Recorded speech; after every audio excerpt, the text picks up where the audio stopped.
ব্যৱস্থাৰ আধুনিকীকৰণ হৈছে বিজ্ঞানসন্মত হৈছে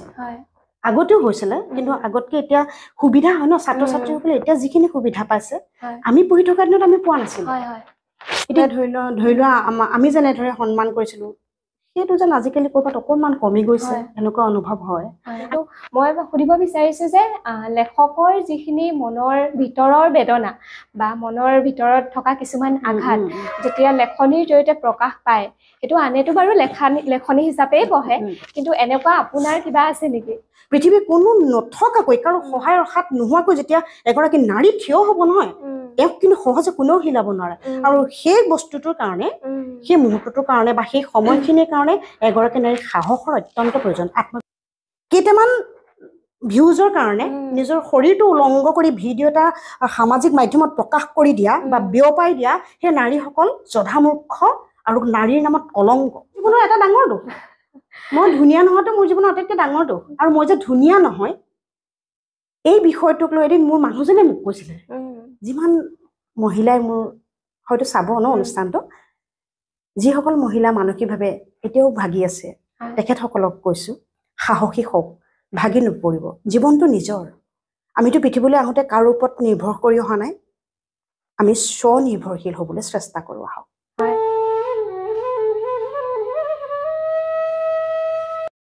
নমস্কাৰ মই স্মৃতিপ্ৰিয়া খবৰ 24x7 দৰ্শকসকলক আজিৰ এই বিশেষ অনুষ্ঠানলৈ স্বাগতম জনাইছোঁ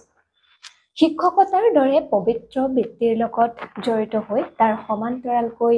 এগৰাকী সাহিত্যিক এগৰাকী অভিনেত্ৰী এগৰাকী সু আবৃত্তিকাৰ লগতে তেওঁ এগৰাকী গৃহিণী আজি আমি আমাৰ এই অনুষ্ঠানলৈ আমন্ত্ৰণ কৰি আনিছোঁ তেওঁ আৰু আমি প্ৰথমতেই জনাবলৈ ভাল পাম যে তেওঁ ইতিমধ্যে বহুকেইখন গ্ৰন্থ প্ৰকাশ পাইছে আৰু লগতে তেওঁ সদৌ অসম ভিত্তিত এতিয়ালৈকে 7 বাৰকৈ শ্ৰেষ্ঠ অভিনেত্ৰীৰ সন্মানো আঁজুৰিবলৈ সক্ষম হৈছে আজি আমি আমাৰ এই অনুষ্ঠানটি আৰম্ভ কৰিব বিচাৰিছোঁ প্ৰথমতেই আমি আমাৰ যিগৰাকী আজিৰ এই অনুষ্ঠানৰ অতিথি আমাৰ তিয়কৰ সকলোৰে চিনাকি ববী দত্ত বাইদেউক আমাৰ এই অনুষ্ঠানলৈ আদৰণি জনাইছোঁ নমস্কাৰ সকলোলৈকে মই আন্তৰিক শ্ৰদ্ধা নিবেদন কৰিছোঁ আৰু আপোনালোকক লগ পাই আজি সুখীও হৈছোঁ হয় বাইদেউ আপুনি আমি জানো আপুনি তিয়কৰ এখন অগ্ৰণী শিক্ষানুষ্ঠান বনাই উচ্চতৰ মাধ্যমিক বিদ্যালয়ত আপুনি এগৰাকী বিষয় শিক্ষয়িত্ৰী হয় তাৰ সমান্তৰালকৈ আমি জানো আপুনি এগৰাকী সাহিত্যিক আপুনি খুব ধুনীয়া আবৃত্তিও কৰে লগতে আমি আপোনাৰ অভিনয়ৰ কথা ক'বই নালাগে আমি দেখিছোঁ আপোনাৰ অভিনয় খুব ধুনীয়া অভিনয় কৰে যাৰ বাবে আপুনি সদৌ অসমতে আপোনাৰ এটা নাম আছে পোনপ্ৰথমতে আমাৰ আজিৰ এই যি বিশেষ অনুষ্ঠান এই অনুষ্ঠানত আপোনাক আমি অতিথি হিচাপে পাই গৌৰৱ অনুভৱ কৰিছোঁ প্ৰথমতে আমি আপোনাৰ পৰা জানিবলৈ বিচাৰিম আপুনি যিখন বিদ্যালয়ত শিক্ষকতা কৰি আছে বৰ্তমান আপুনি কেতিয়াৰে পৰা এই পবিত্ৰ শিক্ষাবৃত্তিটোৰ লগত জড়িত হৈ আছে অকণমান যদি জানিব পাৰোঁ বনাই উচ্চতৰ মাধ্যমিক বিদ্যালয়ৰ মই বিষয় শিক্ষয়িত্ৰী হিচাপে 10 বছৰ অতিক্ৰম কৰিলে এতিয়াও কৰিয়ে আছোঁ ছাত্ৰ ছাত্ৰীসকলৰ লগত যেতিয়া জড়িত হৈ যাম তেতিয়া আৰু এইটো কথা ভাবিব নোৱাৰি ন এনেকুৱা হৈ যায় ভাল লাগিছে কৰি আছোঁ তাৰ সমান্তৰালভাৱে তেনেকৈ সাহিত্য চৰ্চা কৰি আছোঁ অভিনয় কৰি ভাল পাওঁ অভিনয় কৰোঁ যিখিনি কৰি ভাল পাওঁ সেইখিনি কৰি থাকোঁ মানে এইটোও নহয় যে মই শিক্ষয়িত্ৰী হ'লো বুলি অকল পঢ়া শুনা বা তেনেকুৱাতে ব্যস্ত হ'ম সামাজিকভাৱেও মই দায়বদ্ধ কিছুমান অনুষ্ঠানৰ লগত তেনেধৰণে ভাল পোৱা কামখিনি কৰি যাওঁ হয় যেহেতু আমি জানো এগৰাকী শিক্ষক বা শিক্ষয়িত্ৰীয়ে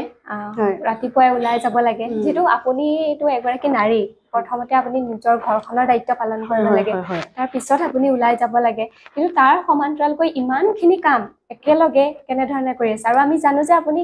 বৰ্তমান এগৰাকী গৱেষণাও কৰি আছে আৰু এয়া অত্যন্ত ভাল খবৰ কেনেধৰণে সময়টো মিলাইছে মানে কষ্ট হয় সঁচা কথা ক'বলৈ গ'লে এগৰাকী নাৰীয়ে যেতিয়া ঘৰৰ সকলো কাম বন কৰি আকৌ চাকৰিৰ কাৰণে যাবলগীয়া হয় বহুত কষ্ট হয় সাংসাৰিক সমস্যাটো বৰ ডাঙৰ সমস্যা আৰু তাতে সন্তানক লালন পালন কৰা পৰিয়ালৰ প্ৰত্যেকজন সদস্যৰ প্ৰতি দায়বদ্ধ হোৱা ঘৰৰ সকলো কাম নিয়াৰিকৈ কৰি যোৱা সকলোবোৰতে এনেকুৱা হয় আৰম্ভণিতে নহয় কষ্ট হয় পাছলৈ কিন্তু অভ্যাসত পৰিণত হৈ যায় কম সময়ৰ ভিতৰত সকলো কাম কৰি মোৰ এটা অভ্যাস হয় আৰু লগতে ঘৰৰ স্বামীও সহযোগিতা থাকে ছোৱালীজনীও এতিয়া অকণমান এক্সপাৰ্টে হৈছে কাম বনত তাইও সহায় কৰি দিয়ে তেনেকৈ চলি আছে কৰি আছোঁ আৰু তাৰ মাজতে পঢ়া শুনাবোৰ হৈ থাকে এনেকুৱা ধৰণৰ হয় যেহেতু আমি শিক্ষকতাৰ কথা যদি অকণমান পাতোঁ আপুনি কেতিয়াৰ পৰা শিক্ষকতা কৰি আছে 10 বছৰ হৈ গ'ল হয় এতিয়া বৰ্তমানৰ যিটো শিক্ষা ব্যৱস্থা আৰু আপুনি যিহেতু আপোনাৰ 10টা বছৰ হৈ গৈছে আগত যিটো শিক্ষা ব্যৱস্থা কিবা সাল সলনি অনুভৱ কৰে নেকি ডেফিনেটলি হৈছে বহুত হৈছে এতিয়া শিক্ষা ব্যৱস্থাৰ আধুনিকীকৰণ হৈছে বিজ্ঞানসন্মত হৈছে আগতেও হৈছিলে কিন্তু আগতকে এতিয়া সুবিধা হয় ন ছাত্ৰ ছাত্ৰীসকলে এতিয়া যিখিনি সুবিধা পাইছে আমি পঢ়ি থকা দিনত আমি পোৱা নাছিলোঁ এতিয়া ইমান ধুনীয়া ধুনীয়া বিষয় অন্তৰ্ভুক্ত হৈছে পাঠ্যক্ৰমত যে ল'ৰা ছোৱালীয়ে মানে আমাৰ গ্ৰামাঞ্চলৰ কিছুমান বিদ্যালয়ত পঢ়িও ল'ৰা ছোৱালীয়ে বহুত সুবিধা পাইছে এতিয়া হয়তো আমাৰ বয়সত হয়তো মহানগৰ বা নগৰৰ স্কুলত পঢ়িও ইমান সুবিধা পোৱা নাছিলে এনেকুৱা হয় আজিকালি শিক্ষাৰ লগতে আনুষংগিক যি পাঠ্যক্ৰম কিছুমান দিছে ন সেইবিলাকে ছাত্ৰ ছাত্ৰীৰ প্ৰতিভা বিকাশত সহায় কৰে এইটো নহয় যে পঢ়ি শুনি চাকৰি এটা কৰিয়ে খাব তেনেকুৱা নহয় মানে কাৰিকৰী দিশতো ল'ৰা ছোৱালীখিনি আগবাঢ়ি যাব পৰাকৈ ছাত্ৰ ছাত্ৰীসকল আগবাঢ়িব পৰাকৈ মানে যথেষ্ট সুবিধা হৈছে পচন্দৰ শিক্ষা ব্যৱস্থা এতিয়া হয় আগতে আমি এনেকুৱা আছিলে যে চৰকাৰী বিদ্যালয়ৰ কথা যদি কওঁ চৰকাৰী বিদ্যালয়ত আগতে ডেস্ক বেঞ্চো নাছিলে হয় হয় গৈ পিনি মানে বস্তা লৈ পঢ়ে আমিও পঢ়িছিলোঁ মই পঢ়িছিলোঁ এলপি স্কুললৈ যাওঁতে বস্তা লৈ যাওঁ আৰু তেতিয়া আনকি বিশ্বাস কৰা নকৰা নাযাওঁ ফ্লাস্ক নাছিলে আমি পানীৰ বটল লৈ যাওঁ বটলত লৈ যাওঁ চিচাৰৰ বটল তাকো ল'ৰা ছোৱালীয়ে দন লাগি পেলাই বটলটো ভাঙি দিয়ে খুব কান্দো মোৰ ক্ষেত্ৰতে এইটো হৈছিলে মানে বস্তা পাৰি বহো ধুনীয়াকৈ তেতিয়া মানে এটা কথা কৈছিলে আমাৰ প্ৰধান শিক্ষক ছাৰ বহুত ষ্ট্ৰিক্ট আছিলে একদম আচাৰি লৈ আহিলে আমি খুব ভয় কৰোঁ আজিকালি আকৌ পিটিবলৈও ভয় নহ'ল আছিল হয় সেইটোৱে মই আচলতে সুধিম বুলি ভাবিছিলোঁ যে এই চেকনিৰ আগত বিদ্যাৰ কথাটো যদি কওঁ আগতেতো আমি মানে ছাৰহঁতক দেখিলেই ভয় লাগে আমাৰ যথেষ্ট আমি ভয় কৰোঁ সন্মানো শ্ৰদ্ধা কৰোঁ এতিয়াও ছাৰসকলৰ প্ৰতি শ্ৰদ্ধাটো আছে অন্তৰত চকুৱে চাবলৈও মানে আমাৰ সাহস নহয় কিন্তু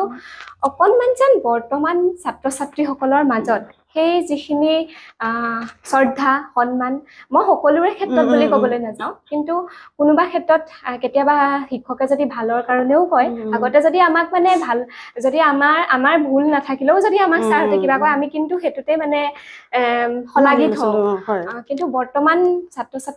কিছু ছাত্ৰ ছাত্ৰীসকলক মই দেখোঁ যে মুখে মুখে উত্তৰ দিয়া বা কেতিয়াবা অসন্মানো কৰা আমি দেখিবলৈ পাওঁ আপুনি কি কয় এই কথাটো যেতিয়া ওলাইছে প্ৰথমতে মই মোৰ শিক্ষাগুৰুসকল যিসকলৰ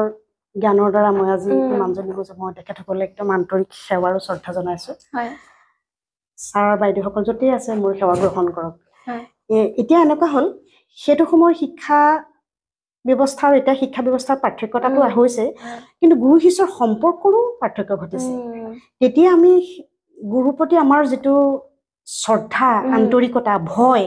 সেই ভয়টোৱে কিন্তু আমাৰ বহুত কামত দিছিলে আমাক যেতিয়া শিক্ষকসকলে কয় ছাৰসকলে কয় এইটো কালিলৈ এইটো নেওতা মুখস্থ লাগিবই এইটো পাঠ্যক্ৰম এইটো পাঠ তোমালোকে সম্পূৰ্ণ কৰি আহিবই লাগিব আমি গোটেই ৰাতি পঢ়োঁ কাৰণ কাইলৈ ছাৰে পিটিব ভয় এটা থাকে আজিকালি পিটিব শব্দটোত ভয় নাই যিহেতু ষ্টুডেণ্টক পিটিব নোৱাৰে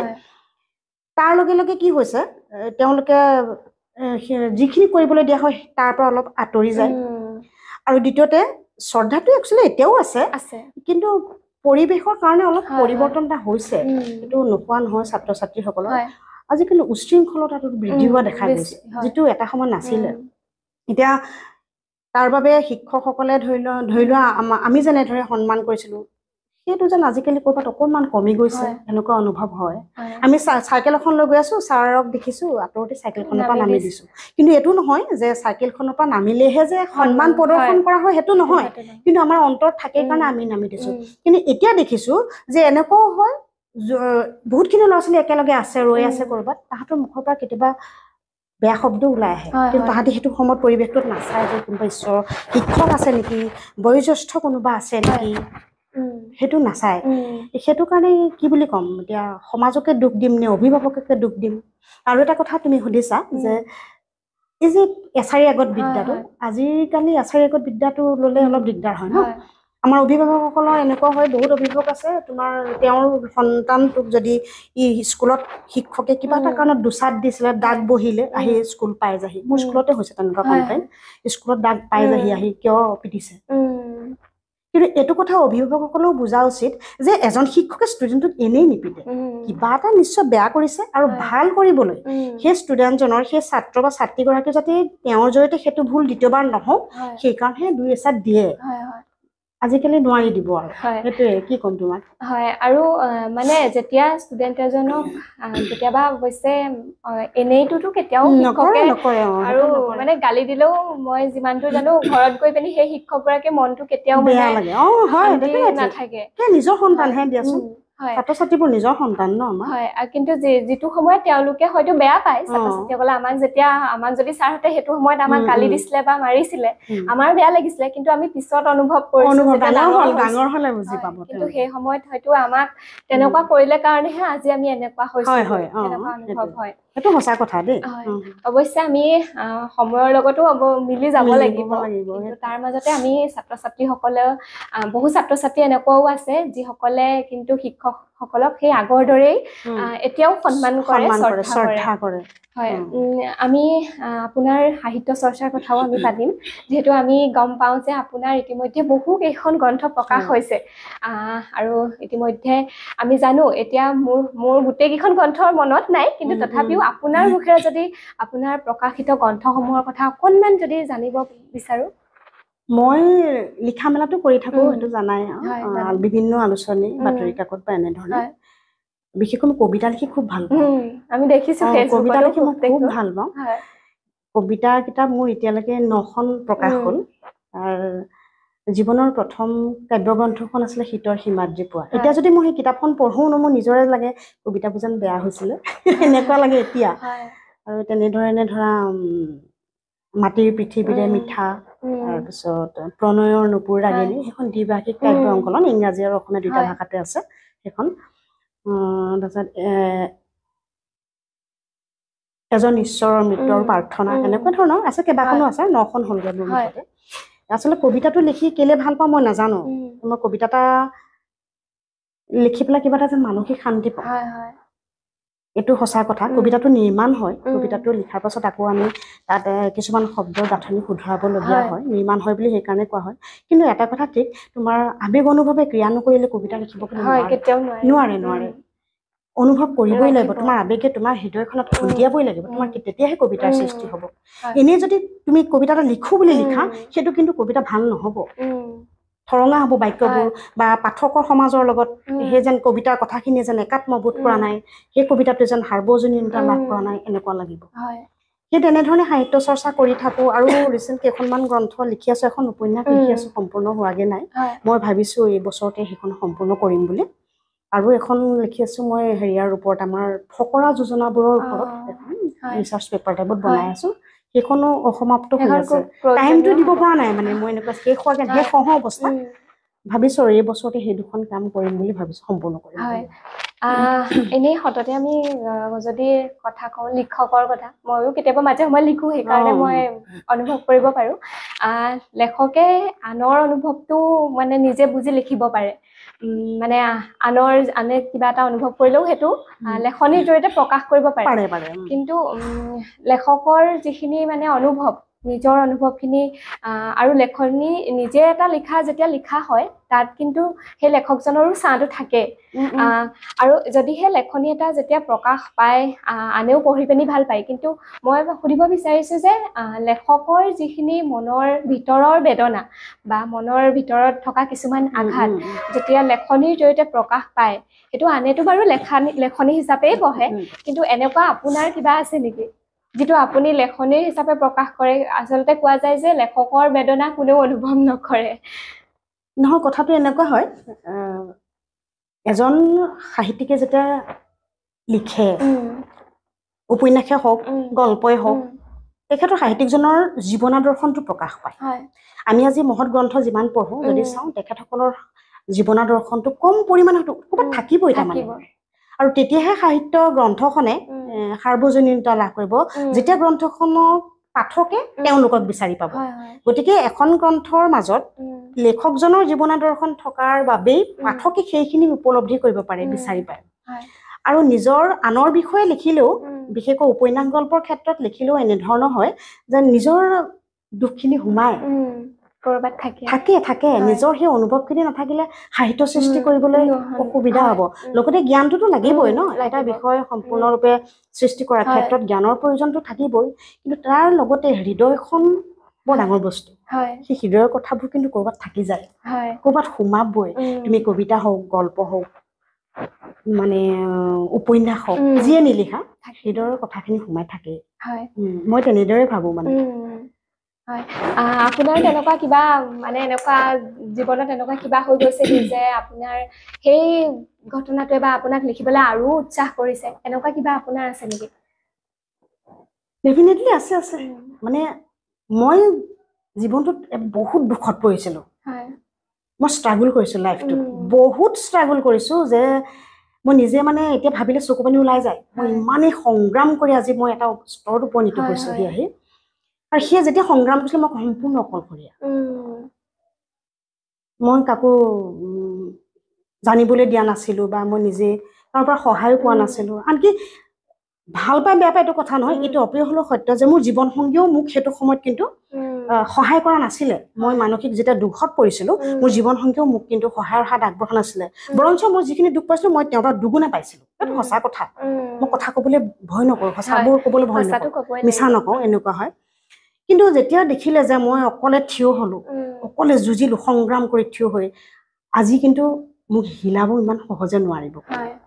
এটা কথা মই বুজি পালোঁ যে তোমাৰ ভৰিৰ তলৰ শিপা যেতিয়া গভীৰ হ'ব নহয় তোমাক কোনো ধুমুহাই হিলাব নোৱাৰে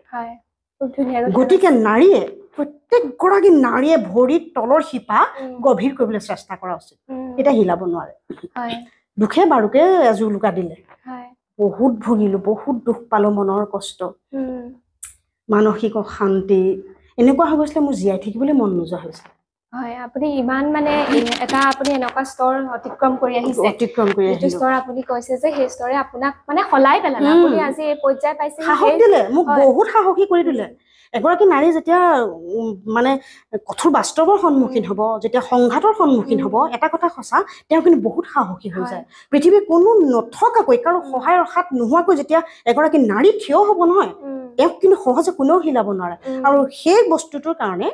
সেই মুহূৰ্তটোৰ কাৰণে বা সেই সময়খিনিৰ কাৰণে এগৰাকী নাৰীৰ সাহসৰ অত্যন্ত প্ৰয়োজন আত্মবিশ্বাস লওক আত্মবিশ্বাসটো যে মই এইটো কৰিমেই মোৰ ক্ষেত্ৰত মই পাইছোঁ মই যেতিয়া ভাবি লওঁ যে এইটো কাম মই কৰিমেই যেনেকৈ নহওক লাগিলে মই নিজে শেষ হৈ যাম মই কৰিমেই মই ছাকচেছ হ'মেই মই সঁচাকৈ পাৰোঁ কৰিব শেষত টাইম লয় মোৰ কিন্তু মই কামটো কৰিব পাৰোঁ মই ছাকচেছো হ'ব পাৰোঁ সেইটো মোৰ আত্মবিশ্বাস প্ৰত্যেকগৰাকী নাৰীয়ে তাৰমানে তেনেধৰণে আত্মবিশ্বাসী হোৱাটো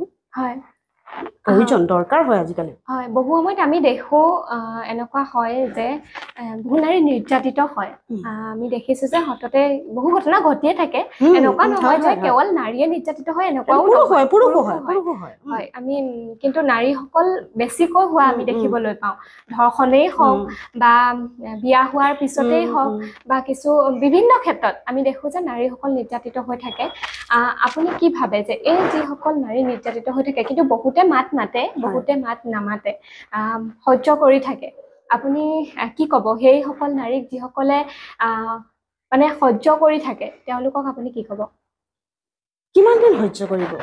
লুকাই লুকাই কিমান দিন সহ্য কৰিব সহ্য কৰোঁতে কৰোঁতে এটা সময়ত তেওঁলোক নিশেষ হৈ যাব নহয় সহ্যটো ভাল গুণ মানুহৰ সহ্য কৰক কিন্তু নিজকো মানে থিয় কৰাবলৈ চেষ্টা কৰক লগতে নিৰ্যাতন পুৰুষো হয় নাৰীও হয়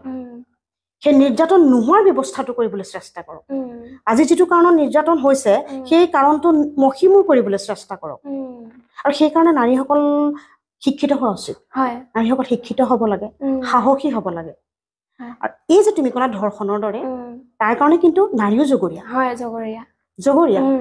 এইটো নাৰীয়ে বেয়া পালে নহ'ব জগৰীয়া তুমি সাজপাৰৰ ক্ষেত্ৰত দেখিছোঁ নাৰীসকলে নিজকে সুৰক্ষিত কৰি ৰাখিব জানিব লাগে নিজকে সুৰক্ষাকাৰী ৰখাটো এটা কলা হয় মানুহৰ জানিব লাগিব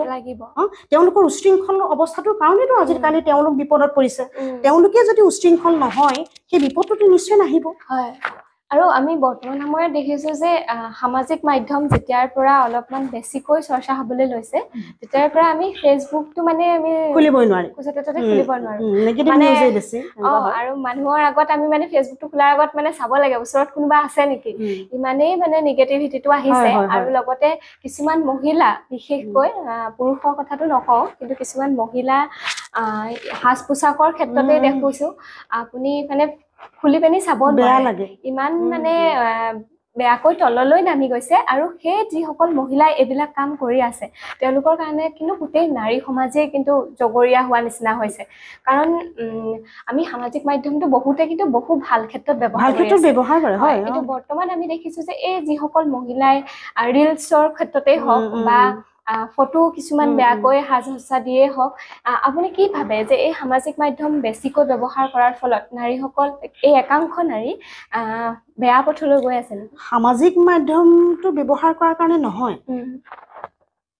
মানসিকতা বেয়া হোৱাৰ কাৰণে হয় এই নাৰীসকল যে বেয়া হৈছে তেওঁলোকৰ মানসিকতাটোৱে বেয়া হয় মানে ছোৱালী এজনী উঠি অহা ছোৱালী এজনী বা কিশোৰী এগৰাকী যদি তেনেধৰণে ৰিলছ এটা বনাই আমি ক'ব পাৰো যে এইটো কাম তুমি নকৰিবা বা বেয়া হৈছে বুজাব পাৰো তেওঁলোকক যিহেতু বুজোৱাৰ বয়স তেওঁলোকক আমি বুজালে তেওঁলোকে মানি ল'ব কিন্তু এই যে আদহীয়া বোৱাৰী এগৰাকী বহুতখিনি দেখিছাই ফেচবুকটো খুলিলে মানে কাপোৰ মানে পিন্ধা নিপিন্ধা একে কথা যিবোৰ ৰিল বনাই তুমি ক'বতে লাজিয়ে লাগে মানুহৰ আগত চাবলৈ তেওঁলোকৰ মানসিকতাৰ অভাৱ মূল্যবোধ বোলা বস্তুটো তেওঁলোকে একো চিনিয়ে নাপায় এগৰাকী নাৰী হিচাপে এখন সমাজৰ যে বিভিন্নজনে সেই ভিডিঅ'টো চাব তেওঁলোকে যে শালীনতাপূৰ্ণ সাজপাৰ পৰিধান কৰিব লাগে সেই জ্ঞানটো নথকা তেওঁলোক সেই নাৰীসকলক মই জধামূৰ্খ নাম দিছো নাৰীৰ নামত কলংক আজিৰ সমাজত কেইটামান ভিউজৰ কাৰণে নিজৰ শৰীৰটো উলংঘ কৰি ভিডিঅ' এটা সামাজিক মাধ্যমত প্ৰকাশ কৰি দিয়া বা বিয়পাই দিয়া সেই নাৰীসকল জধামূৰ্খ আৰু নাৰীৰ নামত কলংক হয় আৰু এটা কথা মই মানে বুজি নাপাওঁ যে কিছুমান নাৰীয়ে যি ভিডিঅ' বনাই মই দেখিছো যে সামাজিক মাধ্যম যেটো আমি চাইয়ে থাকো দেখো কিন্তু সেই ভিডিঅ'টো আকৌ তেওঁৰ হাজবেণ্ডজনেই কৰি দিয়ে কিছুমানৰ ক্ষেত্ৰত দেখিছো দেই একে মানসিকতা আচলতে আমি মানে মানসিকতাটো যদি নহলাই কিন্তু মানসিকতাটো মানে তেওঁলোক বহুত তললৈ গ'ল অলৰেডি বুজি পাইছা নাই তললৈ গ'ল তেওঁলোকৰ সেই মানসিকতাৰ কি হ'ব উঠি অহা চামে একো শিক্ষা নলয় আমি জীৱনটোত আচলতে এনেকুৱা ধৰণৰ কাম কৰিব লাগে যিখিনি কাম কৰি যোৱাৰ পাছত আমাৰ পাছৰ জন্মখিনিয়ে আমাৰ পৰা আদৰ্শ লয় আমিতো এদিন মৰি থাকিম তাৰপিছত যাতে তেওঁলোকে ক'ব পাৰে যে এই কামটো আমুকে ভালকে কৰিছিলে আমি কৰোঁ সেই আদৰ্শটো ল'ব লাগে হয় আমাৰ মনটোৱে যি কয় আমি তাকে কৰিব লাগে কিন্তু আমাৰ মনটো সন্তুষ্ট কৰিবলৈ যাওঁতে বা আমাৰ মনটোৱে যি কয় তাকে কৰিবলৈ যাওঁতে আমি এই কথাটো চাব লাগে যে আমি যিটো কাম কৰিম সেই কামতে 10 জনৰ যাতে অপকাৰ কৰা নাই আজি মই সুখী হৈছো হয় মই সেই কামটো কৰি মই সুখী হৈছো কিন্তু মই সুখী হোৱাৰ লগতে 10 জনৰ অপকাৰ হৈছে নেকি বা অন্য কোনোবা এজন অসুখী হৈছে নেকি সেই কথাটো আমি কিন্তু চাব লাগে প্ৰথম সেইটো নোচোৱাকে অকল আমি নিজৰ কথা ভাবি কাম কৰিলে উচিত নহয় বোলে হয় মোৰ মন গৈছে মই কৰিছো তোমালোক কোন সেইটো নহয় তোমালোকৰ এই কামখিনিয়ে যিখিনি নেতিবাচক কাম সেইখিনি বিষবাষ্প বিয়পাইছে সমাজত আৰু সেই বিষবাষ্পটো ক'ত পৰিছে কিশোৰীসকল যিটো বয়সৰ ছাত্ৰ ছাত্ৰীসকলে বা ল'ৰা ছোৱালীবোৰে নাজানে আচলতে উপযুক্ত অনুপযুক্ততাৰ বিষয়ে ইমানটা নাজানে গতিকে তেওঁলোকক আমি কি কৰিব লাগিব আমি অভিভাৱকসকলে প্ৰথম আমি নিজৰ সন্তানসকলক মূল্যবোধৰ শিক্ষা দিব লাগিব ভাল বেয়াৰ শিক্ষা দিব লাগিব বুজি পাইছা নাই আজিকালি মূল্যবোধৰ অভাৱ ঘটিছে আমাৰ ল'ৰা ছোৱালীবোৰক আমি সংস্কাৰী কৰি তুলিবলৈ চেষ্টা কৰা নাই আমি বিলাসী কৰিহে তুলিছো দুখ আমাৰ আজি মই মোৰ সন্তানটো যদি সি বেয়া কাম কৰিবলৈ যায় প্ৰথম দুখ কিন্তু জগৰীয়া মই তাৰ পাছতহে সমাজ মাক দেউতাক প্ৰথম মানে জগৰীয়া হ'ব কাৰণ মই তাক উপযুক্ত শিক্ষাৰে শিক্ষিত কৰিব পৰা নাই মই মূল্যবোধৰ শিক্ষা দিব পৰা নাই সেইকাৰণে সি বেয়া হৈছে তাৰ পাছতহে মই বেলেগক জগৰীয়া কৰাটো উচিত হয় আপুনি খুব ধুনীয়া আৰু গুৰুত্বপূৰ্ণ কথা কৈছে যদিহে এইসকলে ভিডিঅ'টো চাই তেতিয়া হয়তো কিবা এটা যদিহে শিকিব বিচাৰে তেন্তে নিশ্চয় তেওঁলোকৰ বুজি পাব অকণমান হ'লেও যদি অনুধাৱন কৰিব বিচাৰে আমি আপোনাৰ ইতিমধ্যে আমি প্ৰথমতে কৈছোঁ যে আপুনি সদৌ অসম ভিত্তিত এতিয়ালৈকে প্ৰায় 7 বাৰ যদি মোৰ ভুল হোৱা নাই 7 বাৰ আপুনি শ্ৰেষ্ঠ অভিনেত্ৰীৰ সন্মান আজুৰিবলৈ সক্ষম হৈছে আৰু তাৰ বাবে আপোনাক প্ৰথমতে অভিনন্দন জনাইছো ধন্যবাদ এই যে অভিনয়ৰ লগত জড়িত হৈ আছে আপুনি অভিনয় কেতিয়াৰ পৰা কৰি ভাল পায় প্ৰথম অভিনয় কৰিছিলোঁ মইনা পাৰিজাত আছিলে তেতিয়া আমাৰ তুলসীজান মইনা পাৰিজাত এই মইনা পাৰিজাতৰ কম্পিটিশ্যন পাইছিলে নাটকৰ মইনা পাৰিজাতবিলাকৰ মই তেতিয়া জীৱনৰ মোৰ প্ৰথম অভিনয় তাৰপিছত অভিনয় কৰিছিলোঁ জয়মতী কুঁৱৰী নাটকত মই লাই লৈছিলোঁ মনত আছে মোৰ অভিনয় এৰি দিলোঁ শেষত মানে ডাঙৰ হোৱাৰ পাছত মোৰ অভিনয় জগতলৈ টানি আনিলে মোক মোৰ পৰম শ্ৰদ্ধাৰ দুজন দাদা সন্মানীয় ৰাতুল বৰা আৰু মোৰ বন্ধু দুলাল শইকীয়া তেওঁলোকে মানে এখন নাটক কৰিছিলে ক'লে মোৰ তোমাৰ কাৰণে এটা ৰোল থৈছোঁ আমি কৰিব লাগে কমেডি ৰোল মই কৈছোঁ যে মই কমেডি ৰোল কৰিব পাৰিম জানো মানুহজন ইমান চিৰিয়াছ এনেকৈ ক'লোঁ তেতিয়া ক'লে কেলৈ নোৱাৰিবা পাৰিবা আমি তুমি উপযুক্ত হ'বা বুলিয়েতো আনিছোঁ তেতিয়া সন্মানীয় মোৰ নাটকৰ গুৰু প্ৰশান্ত দাস ছাৰে সেইখন নাটকৰ আমাৰ হেৰি কৰিছিলে শিকাইছিলে ডাইৰেকশ্যন দিছিলে নাটকখন প্ৰথম কৰিছোঁ সেইবাৰ পূৰ্ণাংগ নাটক আৰু ভাল হৈছিলে তাৰপাছৰ পৰা আমি নাটকৰ টীমত মোক লৈ ল'লে মই নাটক বিভিন্ন জেগাত কৰিছোঁ শ্ৰেষ্ঠ অভিনেত্ৰীৰ সন্মান আজৰিবলৈ সক্ষম হৈছোঁ ভাল পাওঁ অভিনয় কৰি খুব ভাল পাওঁ কিয় নাজানো মানে এনেকুৱা লাগে অভিনয়টো যেন মোৰ তেজত আছে এনেকুৱা লাগে কিন্তু যিমান মই ধৰা অভিনয়ৰ ক্ষেত্ৰত যিমান কি বুলি ক'ম এতিয়া ফ'কাছলৈ আহিব লাগিছিলে সিমান নাহিলোঁ মোৰ এনেকুৱা অনুভৱ হয়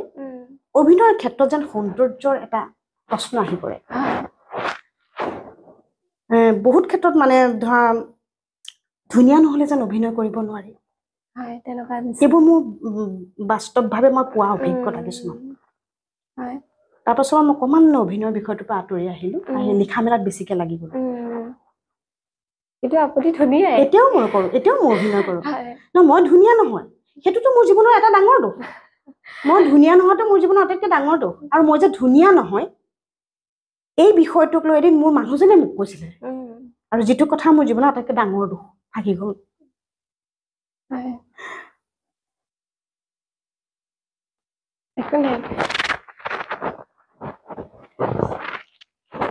তাৰপাছতো মই সাহসী অত্যন্ত সাহসী মই এইটোৱে জানো যে মোৰ যিখিনি নেতিবাচক দিশ আছে মই সেইখিনি ইতিবাচক ৰূপলৈ পৰিৱৰ্তন কৰিব খোজোঁ সেই বস্তুটো মই এতিয়া সদায় গুৰুত্ব দি থাকোঁ আপুনি ক'লে আপোনাৰ মানুহজনে আপোনাক ধুনীয়া নহয় বুলি ক'লে কিন্তু মই ধুনীয়াৰ আচলতে প্ৰকৃত সংজ্ঞা কি মই সেইটো নাজানো কিন্তু মই ভাবোঁ যে মানুহৰ যদি অন্তৰখন ধুনীয়া হয় মই কিন্তু সেই মানুহজন সেইটো আমি তুমি মইহে ভাবোঁ বহুতে নাভাবে ময়ো ভাবোঁ তেনেদৰে যে মানুহৰ মনটো ধুনীয়া হ'লে সকলো ধুনীয়া হয় চবৰে ক্ষেত্ৰত নহয় এইটো কথা বহুতে কিন্তু মানুহৰ ৰূপটো চায় গুণ নাচায় এটা সময়ত এটা আছে যে ৰূপে কি কৰিব গুণেহে সংসাৰ কৰিব নেভাৰ হয় কিন্তু তাৰ মাজতো যেন বহুতে নহয় বুলি ভাবে যে লগতে গুণৰ লগতে ৰূপৰো প্ৰয়োজন আছে আমি নাৰীসকলে বিশেষকৈ মোৰ নাৰীবাদী বুলি বহুতে কয়ও ক'লেও মোৰ আপত্তি নাই সঁচাটোতো কমেই নাৰীসকলে মানে কি সকলো কথাই আমি চিন্তা কৰিব লাগে গতিকে আমি নিজকে যাতে ধুনীয়াকৈ থিয় কৰাব পাৰোঁ এখন সমাজৰ প্ৰতিনিধি হিচাপে থিয় কৰাব পাৰোঁ আমি পাছৰ জন্মৰ কাৰণে যাতে আমি আদৰ্শ হ'ব পাৰোঁ আমাৰ শক্তি আমাৰ সাহস বহু নাৰী জানা নাই এতিয়াও বহু নাৰী অকলশৰীয়া হৈ আছে বিবাহিত জীৱন যাপন কৰাৰ পাছতো নিজৰ পৰিয়ালৰ সকলো থকাৰ পাছতো নিজৰ স্বামী থকাৰ পাছতো বহু নাৰী এতিয়াও অকলশৰীয়া মানসিকভাৱে অসম্ভৱৰূপে মানসিকভাৱে অকলশৰীয়া সেই নাৰীসকলৰ প্ৰতি মোৰ আহ্বান আপোনালোক সাহসী হওক পৃথিৱীত এনেকুৱা নহয় যে কোনোবা থাকিলেহে আপুনি জীয়াই থাকিব পাৰিব আপুনি অকলে জীয়াই থাকিবলৈ শিকক অকলে জীয়াই থাকিবৰ বাবে আপোনাৰ প্ৰয়োজন হ'ব আত্মসন্মান আত্মবিশ্বাস আৰু অত্যন্ত সাহস ভয় নকৰিব জীৱনৰ এটা বস্তুলৈকে ভয় সেইটো হৈছে মৃত্যুলৈ ভয় নকৰিবচোন দেখিব আপুনি জীৱনৰ সকলো কাম কৰিব পাৰে মোৰ মতটো সেইটো মই জনাইছোঁ তেখেতসকলক আহ্বান জনাইছোঁ যিসকলে অকলশৰীয়া বুলি নিজকে ভাবে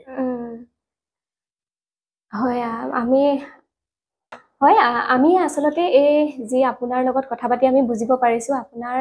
যি মনৰ ভিতৰত অত্যন্ত মানে দুখ বেদনা সোমাই আছে যিখিনি আপুনি হয়তো যদিও আপুনি শক্তিশালী সেইটো আমি আপোনাৰ কথাৰ পৰাই উমান পাইছোঁ আৰু আপুনি বৰ্তমান যিটো পৰ্যায় পাইছেগৈ সঁচাকৈ ইমানখিনি সাহস লাগিব আপুনি যিহেতু বৰ্তমান এগৰাকী মাতৃও হয় আপুনি কি ভাবে যে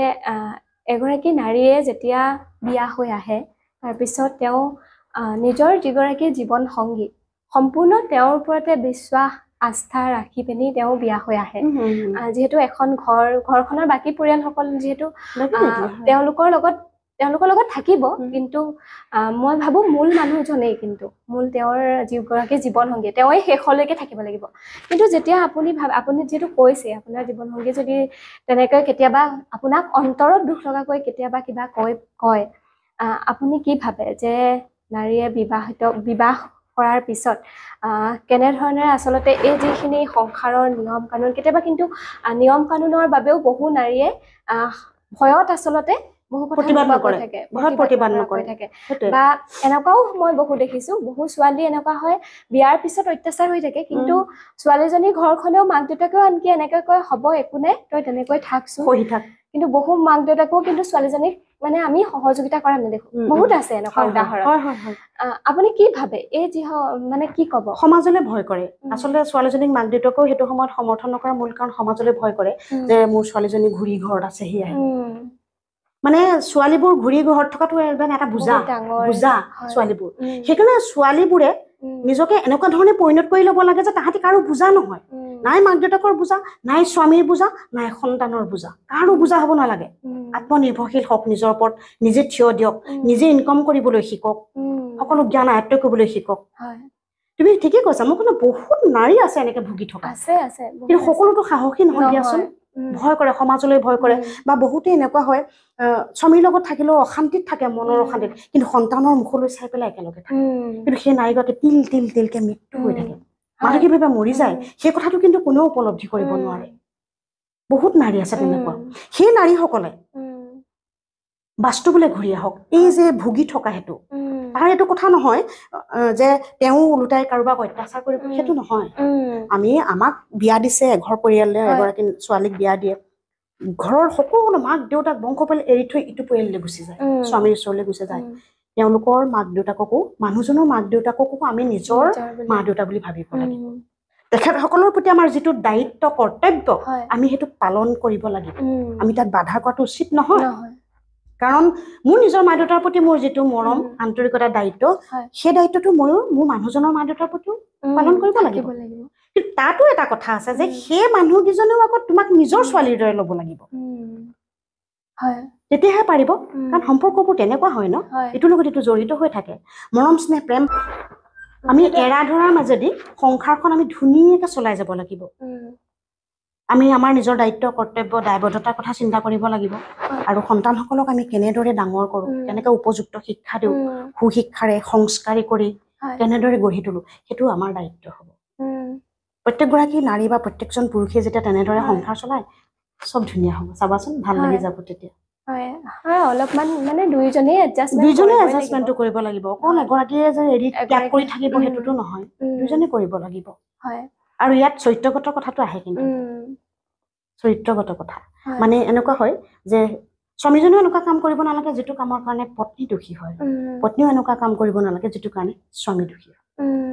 ইজনে সিজনৰ প্ৰতি মৰমটো যদি সদায় থাকে প্ৰেম ভাল পোৱা যদি সদায় থাকে সংসাৰখন নিশ্চয় ধুনীয়া হ'ব আৰু সেয়াকে দেখি পেলাই নিজৰ সন্তানটোকো এটা সময়ত বনিব সেইটো হয় আৰু এইটো এটা চক্ৰ শিক্ষা ল'ব তেওঁলোকে শিক্ষা ল'ব ন পৰিৱেশ যিটো পৰিৱেশত সদায় থাকিব তাৰ শিক্ষা ল'ব নহয় গতিকে আমি মানুহক সেইটো আমি সন্মান কৰিব লাগে ধুনীয়াকে থাকিব লাগে কিন্তু তাৰ মাজতো আকৌ মই কওঁ নাৰীসকল কিন্তু স্বাৱলম্বী হ'ব লাগে নহ'লে অসুবিধা আছে বহু আজি আচলতে আপুনি বহুত ধুনীয়া কথাই কৈছে আৰু বিশেষকৈ নাৰীসকলৰ বাবে আপুনি যথেষ্টখিনি আচলতে সাহস দিয়া অনুপ্ৰেৰণা দিয়া কথা কৈছে আমি ভাবিছোঁ যিসকল নাৰী ভয়ত বা সমাজৰ ভয়তেই হওক বা আন কাৰোবাৰ ভয়তেই হওক মৌন হৈ থাকে তেওঁলোকে মই ভাবোঁ সাহসী হ'ব লাগে বিশেষকৈ নাৰীসকল সাহসী হোৱাটো খুবেই প্ৰয়োজন আমি আপোনাৰ পৰা আজি বহুখিনি কথা আপোনাৰ বিষয়ে জানিলোঁ আজি আমাৰ এই অনুষ্ঠানটোৰ জৰিয়তে আপুনি অভিনয়ৰ কথা আমি পাতিলোঁ সাহিত্যৰ কথা পাতিলোঁ অৱশ্যে বহুখিনি কথা পাতিবলৈ ৰৈও গৈছে সময়টো কম হয় সময়ৰ কথাও যিহেতু আছে আপুনি আবৃত্তি কৰিও খুব ভাল পায় আবৃত্তি কৰি ভাল পাওঁ মই আমি দেখোঁ কেতিয়াবা আপোনাক দেখিছোঁ অৱশ্যে আৰু প্ৰগ্ৰামবোৰ কৰোঁ বিভিন্ন প্ৰগ্ৰাম কৰি থাকোঁ যে সেইকাৰণে দেখিছা চাগে হয় দেখিছোঁ আজি আপুনি আমাৰ এই অনুষ্ঠানলৈ আহিলে আমি আজি বহুখিনি কথা পাতিলো আমি পুনৰ আপোনাক নিমন্ত্ৰণ জনাম আৰু বহু কথা পাতিম আজি আপোনাৰ আমাৰ যেহেতু সময়ৰ প্ৰতি লক্ষ্য ৰাখি আমাৰ এই অনুষ্ঠানটি সামৰিব লাগিব শেষত আপুনি আজি আমাৰ এই অনুষ্ঠানলৈ আহি কেনেকুৱা পালে অকণমান অনুভৱটো ভাল লাগিলে মানে তোমাৰ এই অনুষ্ঠানটোৰ জৰিয়তে আমাৰ দৰে পাছত সোমাই থকা কিছুমান মহিলাক এটা সাহস দিছা তুমি তেওঁলোকে অন্তৰত সোমাই থকা কিছুমান কথা ক'বলৈ সুবিধা দিছে খুব ভাল লাগিছে বহুত অনুষ্ঠান চলায় কিন্তু সদায় বসা মানুহ নিমন্ত্ৰণ কৰে আমিবোৰ গাঁৱৰ অঞ্চলৰ সৰ্বসাধাৰণ মহিলা একোৱেই নাই কি আমাৰ নিচিনা মহিলা কিছুমান আছে তেখেতসকলৰ যিবোৰ অন্তৰৰ দুখ যি বিষাদ যি সাহস যি উদ্যম সেইখিনি প্ৰতিষ্ঠা কৰিবলৈ তোমাৰ অনুষ্ঠানৰ জৰিয়তে চেষ্টা কৰিছা তাৰ বাবে তোমালৈ বহুত ধন্যবাদ আৰু লগতে তোমালৈ বহুত মৰম থাকিল মোৰ হয় বাইদেউ ধন্যবাদ জনাইছো আৰু লগতে এইটো কথাও কওঁ যিমান মহিলাই মোৰ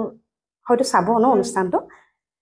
যিসকল মহিলা মানসিকভাৱে এতিয়াও ভাগি আছে তেখেতসকলক কৈছো সাহসী হওক ভাগি নপৰিব জীৱনটো নিজৰ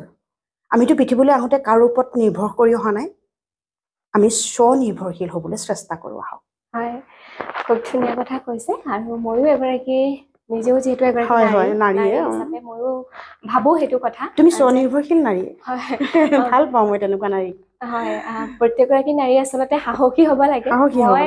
মই নিজৰ ব্যক্তিগতভাৱেও যদি কওঁ মই ভয় কি বস্তু মই চিনিয়ে নাপাওঁ আজিলৈকে মই ভয় নালাগে মোৰ একো বস্তুলৈ হয় আৰু প্ৰত্যেকগৰাকী নাৰীয়ে সাহসী হ'ব লাগে আৰু যেনেকৈ এগৰাকী আমি জানো যে অৱশ্যে এনেকুৱাও নহয় যে